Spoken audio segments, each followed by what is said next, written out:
بسم الله الرحمن الرحیم. الذين کسانی که تتوفاهم الملائکه اینا را قبض روح میکنن ملائکه، طیبین در حالی که آنها پاک باشند. یقولون ملائکه برشان چی میگه؟ سبحان الله، میگه سلام علیکم، سلامتی بالای شما باش. چون ملائکه ها دو قسم هستند، یکی ملائکه های رحمت هستند، دیگه ملائکه عذاب است. ملائکه عذاب بسیار خطرناک هستند، الله حفظ بکنه. اما برای مؤمنان است ملائکه های رحمت میگن و باز چی میگن بر از اینا؟ سلام علیکم، سلامتی است بالای شما، از ما نترسین، ما چیرای زیبا داریم. حتی میگه وقتی که دیروز در یک درس خواندیم، میگه باز وقتی که قبض روح انسان شروع میشه، میگه ملائکه من قرار اونجا میشینن، یک کفن از کفنهای جنت میارن، خوشبوی از خوشبوهای جنت میاره. وقتی که روح از این قبض شد، روح از این را دست ملک الموت، میگه یک ثانیه هم نمیمانن. این مجرد که روحش قبض شد، عاجل این ملائکه میگیرن روح حضیر در کفن از کفنهای جنت و در با خوشبویی از خوشبویهای جنت اینا میزنن و به طرف آسمان میبرن. اینی مردمایی هستن که طیبین هستن. یقولون برشان میگن که سلام علیکم، سلامتی بالای شما باشه.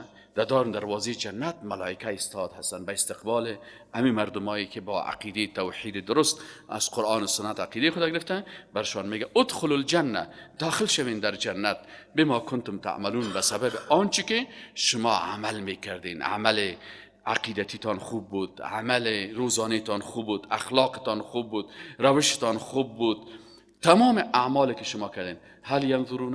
هل ینظرون الا ان یأتیهم. حال دیگه الله متعال در آیت 33 تا آیت 35 تهدید مشرکین است. برای مشرکین میگه آیا شما مشرکا منتظر از این هستین؟ چون سوره مکی هست، خطابش بر از این مشرکین است. میگن آیا ای رسول الله صلی الله علیه و سلم، آیا این مشرکین ینظرون، منتظر هستن الا ان تأتیهم الملائکه، بچی؟ مگر ای که پیششان بیاید ملائکه، او یأتی امر ربک، یا ای که حکم رب تو بیاید. کذالک فعل الذین من قبلهم، همین قسم بی ادبی و بد اخلاقی و به شرک مبتلا بودن کسانی که من قبلهم، قبل از اینا بودن. و ما ظلمهم الله، الله متعال بالای از اینا ظلم نکرد، ولکن کانوا انفسهم یظلمون، اینا بالهای نفسهای خودشان اینا ظلم میکردن. فاصابهم، پس رسید برشان سیئات ما عملوا، زشتی های آنچه که عمل کرده. و حاق بهم، و نازل شد به ایشان ما کانوا به یستهزئون، آن جزایی که با اونا استهزا میکردن. مشرکین و کافرها چی میکنن؟ سر عذاب الله، سر نزول غضب الله استهزا میکنن. میگه بعدن این چیزا نیست. الله متعال میگه امو چیزایی که بالا از اون مسخرگی میکردن، این بالایشان نازل شد. و قال الذين اشركوا، آل میگه مردمای مشرک و بیدین یک بیادبی و بد اخلاقی دیگه دارن که باز کفر خدا و شرک خدا به الله تهمت میکنن. چی میگن؟ و قال الذين اشركوا، و گفتن کسایی که مشرک شدن، لو شاء الله، اگر الله میخواست، ما عبدنا من دونه من شیء، ما بغیر از او کس دیگه را عبادت نمیکردیم. نحن، ما هم نمیکردیم این کارم، ولا آباؤنا، و نه پدرای ما، ولا حرمنا من دونه، اگر الله میخواست باز ما حرام هم نمیکردیم غیر از حکم از او من شیء چیزی را. الله متعال میگه کذالک فعل الذین من قبلهم، اینمی قسم کردن کسانی که قبل از اینا بودن. فهل علی الرسل الا البلاغ المبین، بالای پیغمبران نیست مگر تبلیغ آشکارا. حالی که اینا میگن اگر الله میخواست، الله به زور کس را مسلمان نمیسازه، الله به زور کس را به دین تسلیم نمیسازه. الله متعال آیت قرآن نازل کرده که لا اکراه فی الدین، در دین اکراه نیست. یا که اینا تهمت میکنن به خاطر ازی که اینا میخواستن که برای ما والا صاحب قدرت داده نشه. باز بر زمین کافر اگر اختیار هم داده نمیشد، باز میگه اینه والله الله برای ما اختیار نداد، کاش که اختیار میداد. الله متعال خب برای شما اختیار دادن، از این خاطر نه سر شما و نه سر پدراتان دین اجباری بالای هیچ کس نیست. اگر کس قبول کرد، و اگر کس قبول نکرد خودش بدبخت است و خودش چی است؟ خودش خدا گمراه ساخته. از آیت 36 الی 40 الله متعال چی رو بیان میکنه؟ وظایف پیغمبرا. شما باید این موضوعات پیشتان خوب یادداشت بگیرین. بسیار خوب است که آدم بفهمه که مثلا موضوع این آیات چی هست. از آیت 36 الی 40 وظایف پیامبرا هست. وظایف پیامبرا چی است؟ الله متعال میگه ولقد بعثنا فی کل امه، یقینا ما فرستادیم در کل امت ها. بعضی کسا شاید در بعض مجالس انتقاد بکنه، بگه این پیغمبرها خود تنها در فلسطین آمده، در پیش مثلا در مناطق بحری اطراف مدیترانه آمده. الله متعال میگه نه، در هر امت، اگر در چین بوده، اگر در هند بوده، اگر در هر جایی که بوده، در اونجا وقتی که مخلوقاتی بوده الله متعال بر از اونا پیغمبر فرستاده. چرا؟ الله متعال میگه ولقد بعثنا، و یقینا که ما فرستادیم فی کل امت، در کل امت ها، در تمامی قاره های دنیا که وجود داشته انسان، رسولا ما پیغمبر فرستادیم. اما قصه کل پیغمبرها در قرآن نامده. قرآن خود کتاب قصه نیست، تنها مثال های از زندگی بعضی پیغمبرها را ذکر کرده برای پند. اما کل قصه پیغمبرها را اگر مثلا 1,24,000 پیغمبر کم و بیش قصه کل از را در قرآن میورد، خب از قرآن مثلا 30-40 جلد میشد. قرآن خود کتاب قصه نیست، فقط از بعضی پیغمبرها را من حیث مثال آورده، اما در هر منطقه پیغمبری روان کرده به اساس رحمت خود. ولقد بعثنا، ولقینا که ما فرستادیم فی کل امت، در هر امت رسولا پیغمبری. برای چی فرستادیم؟ وظیفه از پیغمبرها چی بود؟ ان اعبدوا الله، که مردم دعوت بکنن به عبادت الله. اما ای که باز پسان مردم خیستن خود پیغمبر عبادت کردن، قبر پیغمبر عبادت کردن، مجسمه پیغمبر ساختن، ای باز کفر این مردم است. اما وظیفه پیغمبرها چی بود؟ که ان اعبدوا الله و اجتنبوا الطاغوت، که شما الله را عبادت بکنین و از چی؟ از طاغوت چی کنین؟ طاغوت کی هست؟ ما شما قبلا هم خواندیم که طاغوت 3 قسم است. طاغوت گاهی طاغوت فردی می باشه، در شکل یک فرد می آید طاغوت، مثل فرعون، هامان، شداد، نمرود، ابو جهل، ابو لهب، ماسولینی، لینن. اینیا طاغوت‌های فردی هستند. یکی طاغوت‌های حزبی هستند که به شکل یک حزب میآید. هر حزبی که در اساسنامه از او ضد قرآن و سنت چیز تحریر شده باشه، این حزب طاغوتی هست. مثل احزاب قوم پرستی، احزاب سیکولری، احزاب کمونیستی، احزاب وطن پرستی، اینی احزاب طاغوتی است. سوم طاغوت در لباس یا به شکل یک اندیشه میآید، مثل اندیشه ها و فلسفه های کفری و الحادی، کمونیسم، سوسیالیسم، مارکسیسم، داروینیسم. اینی چیزایی که هستن فلسفه های الحادی هست. پس الله متعال میگه که ما در هر امت پیغمبر فرستادیم که 2 کار بکنن: مردم به عبادت الله دعوت بکنن و اجتناب از طاغوت و پیروی از طاغوت ها، کسایی که قانون ضد شریعت الله می سازن. چی؟ این قانون ساز به شکل یک فرد باشه، یا به شکل یک حزب باشه، یا به شکل یک اندیشه باشه. فمنهم من هدی الله، فمنهم پس بعض از ایشان، من کسانی بودن که هدی الله اونا را هدایت کرد، و منهم و بعض از ایشان، من کسانی بودن که حقت علیه الضلاله، که ثابت شد بالای از او گمراهی. فسیرو پس شما انسان ها سیر بکنین. سیر چه قسم میشه؟ یا به سفر میشه و یا به خواندن تاریخ میشه. فسیرو فی الارض پس شما سیر بکنین در زمین. فانظروا پس ببینین کیف کان عاقبت المکذبین، ببینین کسانی که تکذیب میکردن، پیغمبرها را مخالفت میکردن. اگر شما سیاحت بکنین و به سفر برین، بسیاری از این مکذبین و قریه هایش ببینین که چه قسم نابود شدن و از بین رفتن. بر رسول الله صلی الله علیه و سلم میگن که ای رسول الله صلی الله علیه و سلم، ان تحرص علی هداهم، اگر شما حرص بکنین، زیاد کوشش بکنین به هدایت از اینا، فإن الله پس یقین داشته باش که الله لا یهدی من یضل، هدایت نمیکنه او کسی را که گمراه کرده. یعنی کسی که قرآن خواند، سنت خواند، احادیث خواند، عقیده را خواند، دلایل برش کلش است، لکن با وجود ازی قلب ازی با مو کثافت خود باقی میمانه، میگه تو را هدایت کرده نمیتونی. و ما لهم من ناصرین، بر از اینا هیچ نصرت کننده و کمک کننده هم نیست. و اقسمو میگه قسم میخورن به الله، جهد ایمانهم، یعنی بسیار قسمهای قوی، جهد به معنای محکم. ایمان جمع یمین است، قسم است، یعنی قسم های بسیار محکم میخورن. چی میگن؟ میگن لا یبعث الله من یموت، که الله زنده نمیکنه کسایی را که بمیرن. وقتی که مرد خلاص است. بلا الله متعال میگه این گپ از اینا غلط است. بله ما بعد از میراندن زنده میکنیم. وعدنا علیه حقا، یک وعده حقیقی و راست است. ولکن اکثر الناس لا یعلمون، لکن اکثریت مردم نمیدانن. چرا نمیدانن؟ نمیخواه که بفهمن. لیبین لهم الذی یختلفون، تا که الله بیان بکنه برشان آنچه را که اختلاف میکردن فیه در آن. ولی یعلم، و تا ای که بداند الذین، کسانی که کفر و کافر شدن، انهم کانوا کاذبین، که اونا بودن دروغگویا. الله متعال آل قدرت خدا بیان میکنه. خب انما قولنا، الله متعال در امو توحید ربوبیت خود بیان میکنه که حکم الله، خلقت الله مثل خلقت مخلوقات نیست. یک وقت در یکی از صنفهای زراعت یک پروفیسور اندو آمده بود، گوپال نام داشت. این اندو آمده بود، باز برای بچه ها پرسان کرده بود، کسایی که مسئولین هستن بعضشان عقیده را اشتراک نمیکنن. باز گفته بود که می آسمان و زمین کی خلق کرده؟ گفتن الله خلق کرده. باز برای پرسان کرده خالقتان انجینیر است؟ این مسئولین چون عقیده را نمیفهمیدن گفتن ها هست. بازو پرسان کرده، گفته این انجینیر ساختمانی است، انجینیر سیول است، انجینیر چطورکایی است. پسان بند ماندنیه. باز آمدن این مسئله برای من گفتن که استاد اینا این قصه میگه. من برشون گفتم خوشتبه از شماست که شما دینتان صحیح، عقیدتان نمیفهمین. ما کلمه خالق الله بر خود استعمال کرده که الله خالق است.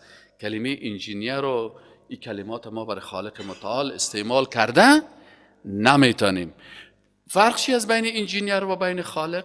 خالق کس این دی آیت قرآن بیان شده که انما قولنا لشیء، قول ما وقتی که ما بخوایم خلق کنیم، سخن ما برای یک چیز چیست؟ اذا اردناه، وقتی که ما او را اراده بکنیم، ان نقول له کن فیکون. این خالق است. مجرد برش بگوییم که خلق شو، او خلق میشه. پس این خالق است. انجینیر بیچاره خب به سنگ نیاز داره، به چوب نیاز داره، به سمت ضرورت داره، به وسایل ضرورت داره. این خب مخلوق است. خالق کس وقتی که خواست آسمان ها و زمین خلق کنه، الله تعالی امر کرد که خلق شوین. تمام از این مخلوقات خلق شدن، سیارات خلق شدن. والذین، الله متعال از آیت 41 تا آیت 44 حالت مؤمنای مکه را در آغاز دعوت بیان میکنه که چه قسم اینا ایمان آوردن و چه قسم هجرت به حبشه کردن. والذین، و او کسانی که هاجر و هجرت کردن، فی الله، به خاطر رضایت الله، به خاطر دین الله، من بعد ما ظلموا، بعد از اینکه در مکه بالایشان بسیار ظلم شد، مظلوم قرار گرفتن، لنبوئنهم، الله متعال برشان میگه که آماده میکنیم برشان فی دنیا حسنه، در دنیا یک زندگی خوبه. این مهاجرین وقتی که به حبشه رفتن بسیار زندگی خوب برشان در حبشه داده شد. بالاخره به مدینه منوره باز که هجرت کردن، در اونجا حکومت اسلامی خوب. اصل حسنه دنیا دولت اسلامی است، حاکمیت اسلامی است. در جایی که حکومت اسلام باشه اونجا تمام حسنات است. در جایی که دموکراسی باشه در اونجا تمام دهشتگری و وحشت است. الله متعال میگه به کسایی که هجرت کردن ما برشان در دنیا چی دادیم؟ حسنه دادیم، نظام الهی رو برشان دادیم، دولت اسلامی که رسول الله صلی الله علیه و سلم او را رهبری میکرد، که از یک منطقش تا دیگه منطقش یک خانم میرفت، کس به طرفش نظر بد سل نمیکرد. مدینه بود، شهر بود به نام مدینه منوره که در اونجا چی بود؟ نورانیت بود. الله متعال میگه که لنبوئنهم، ما حتما برشان گفتیم که بر شما جای میتیم در دنیا حسن نیکی، که در مدینه منوره حکومتی بر شما میسازیم که حکومت بسیار اخلاقی، انسانی، پاک، صفا. ولا اجر الاخرت اکبر، و این حسنه دنیا هست. اما حسنه آخرت کس چی است؟ ولا اجر الاخرت اکبر، و اجر آخرت که چی است؟ این بزرگتر است. از این خاطر مسلمان ها در هر نماز خود میگه ربنا، ای پروردگار ما، آتنا فی الدنیا حسنه، برای ما در دنیا حسنه را بتی. او حسنه چی است؟ حاکمیت اسلام است، حکومت اسلامی است، خلافت اسلامی است. یا الله برای ما یک خلافت اسلامی را بتی که از افغانستان و تا چین و از مثل که در زمان خلفای راشدین و بالاخره خلفای اموی و عباسی بود که مسلمان ها از سینکیانگ چین می رفتن این تا مناطق غرب افریقا و از مناطق مثلا از پاریس اروپا گرفته تا به این مناطق جنوب تا جاهایی که بودن، این کلش چی بودن؟ کلش مناطق اسلامی بود تا اینجا دیگه. الله متعال برای دعا میکنیم در هر نماز که اما تو یک نظام و اما تو یک حکومت و اما تو یک خلافت انسان چی کنه؟ نصیب بکنه. کسی قرآن نمیفهمه بازو میگه که حسنه چی هست؟ میگه والا حسنه برم بده یک موتر بده، یک بایسکل خوبش بده. بچه های عاجز کسی یگان تا میگه موتورسیکل بده. نه، حسنه دنیا که هست چی هست؟ حکومت الهی است، حاکمیت الهی است، جایی که شریعت الله تطبیق میشه.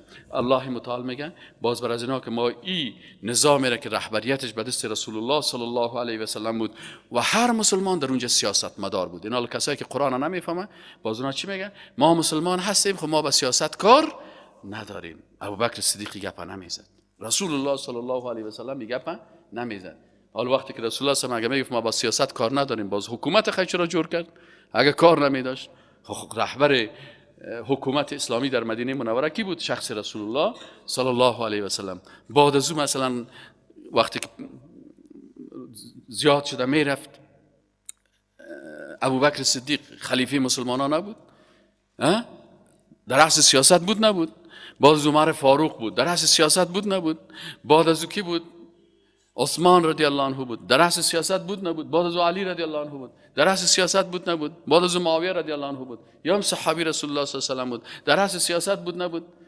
گوستاو لوبون میگه که معاویه 1200 کشتی جنگی در بحر مدیترانه داشت، روم میگه در تکان میورد. سبحان الله. این اموی ها بود، بعد از عباسی ها بود، این به این قسم بعد از عباسی ها باز عثمانی ها بود، تا زمانی که مسلمان ها تا که اتاتورک آمد و خلافت عثمانی را سقوط داد که باز مسلمان ها تکه تکه شدن و جهان اسلام تقسیم بندی شد. حسنه دنیا را از اون وقت آبال مسلمان ها نداره. متوجه هستین؟ همین دعایشان از اون وقت آبال قبول نمیشه. چرا؟ خودشان نصفش کمونیست شده و نصفش سیکولر شده و نصفش بیدین شده و نصفش.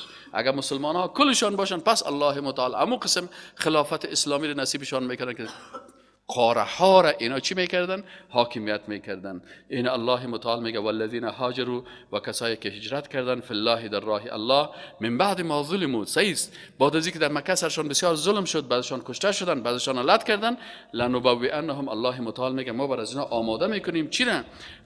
لنبوئنهم، آماده میکنیم بر از اینا فی دنیا حسنه، در دنیا حسنه که این خلافت اسلامی و حکومت اسلامی بود، ولا اجر الاخرت اکبر، و باز بر از اینا اجر آخرت بسیار بزرگ است.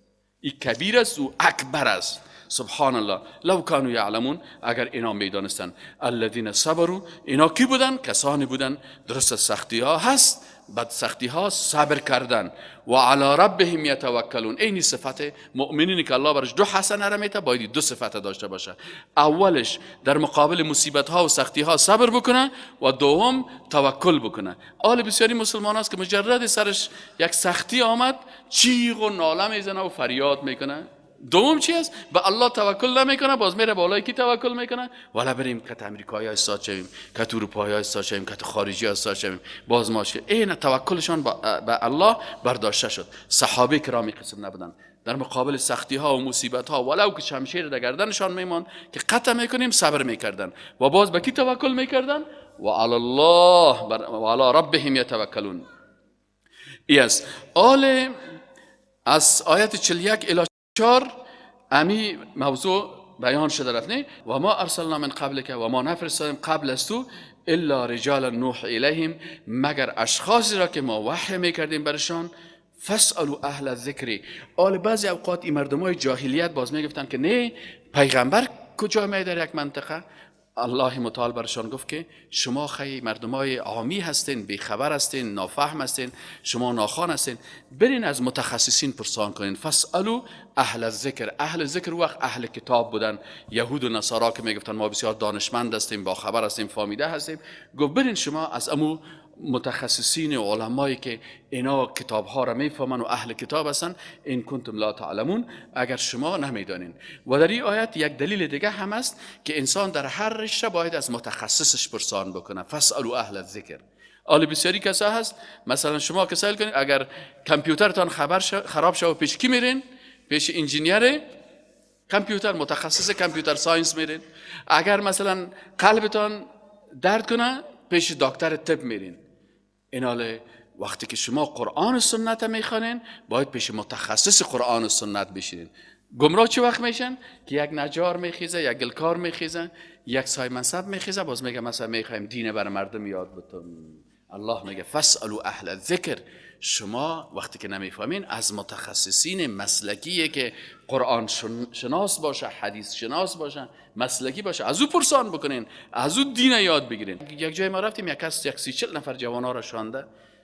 چی میکنه؟ یا گفت ولی دعوت میکنه. بسیار خوب. ما هم چیم که شروع که دعوت دیدیم که دعوت میگه چتیات قصه را شروع کرد. انا لله و انا الیه راجعون. پس آن که خلاص شد گفتم شما چیکاره هستین؟ هیچ. گفت ما یک بی سواد آدم هستم، میخوایم به دین خدمت بکنم. گفتم همین تو بی سواد هستی که به دین خدمت نکنی؟ همین خوب است. چرا کارایی که تو میگی کلش مردم است؟ قرآن هم میفهمی؟ نه والا صاحب. لفظ قرآن نه، معنای قرآن نه. خیلی تو عقیدت از کجا جور میکنی؟ نه ما بسیار از آسمان دمی کلم ترو میایه. الله متعال چی میگه؟ میگه فاسالوا اهل الذکر. شما سوال بکنین از کی؟ از متخصصین. این کنتم لا تعلمون. اگر شما نمیدانستین. اینا شما برین از این علمایی که در او عصر بودن برین پرسان کنین پیغمبر آمده نامده؟ اونا میگن بله پیغمبر آمده، موسی علیه السلام آمده، عیسی علیه السلام آمده. پس وقتی که اونا گفتن که پیغمبرای زیادی آمده، یعقوب علیه السلام پیغمبر بود، یوسف علیه السلام پیغمبر بود، اینا کلشان، اسحاق علیه السلام پیغمبر بود. براتون میگه سوال بکنین. بالبینات و الزبر. اینا پیغمبرها که آمده بودن دست خالی آمده بودن؟ نه خیر، دلایل داشتن و الزبر و کتابها داشتن. و انزلنا الیک الذکر. پس الله متعال میگه اینه میقسم بر از اونا ما این قرآن فرستادیم، بر از اونا کتاب فرستادیم و انزلنا و نازل کردیم الیک به سوی تو ای رسول الله صلی الله علیه و آله الذکر، قرآن عظیم شان را. اگر اینا از متخصصین پرسان کنن اونا میگن بله بالای موسی علیه السلام تورات نازل شده بود، بالای عیسی علیه السلام انجیل نازل شده بود و بالای رسول الله صلی الله علیه و سلم این قرآن نازل شد. بالای تو هم میگه ما نازل کردیم قرآن عظیم شان را لتبین للناس. برای چی قرآن را نازل کردیم؟ لتبین للناس ما نزل الیهم، تا که بیان کنی. آل قرآن آمد، خیلی پیغمبر برای چی آمد؟ میگه پیغمبر مفسر است، مبین است، شارح است، تا که تو پیغمبر این قرآن تشریح کنی برای مردم که این آیت قرآن از شما این چیز مطالبه میکنه، این آیت قرآن از شما این چیز مطالبه میکنه، تا که بیان بکنی للناس، بر از مردم، ما آنچه که نزل الیهم نازل شده باشن، ولعلهم یتفکرون، و شاید که ایشان تفکر بکنن و تدبر بکنن.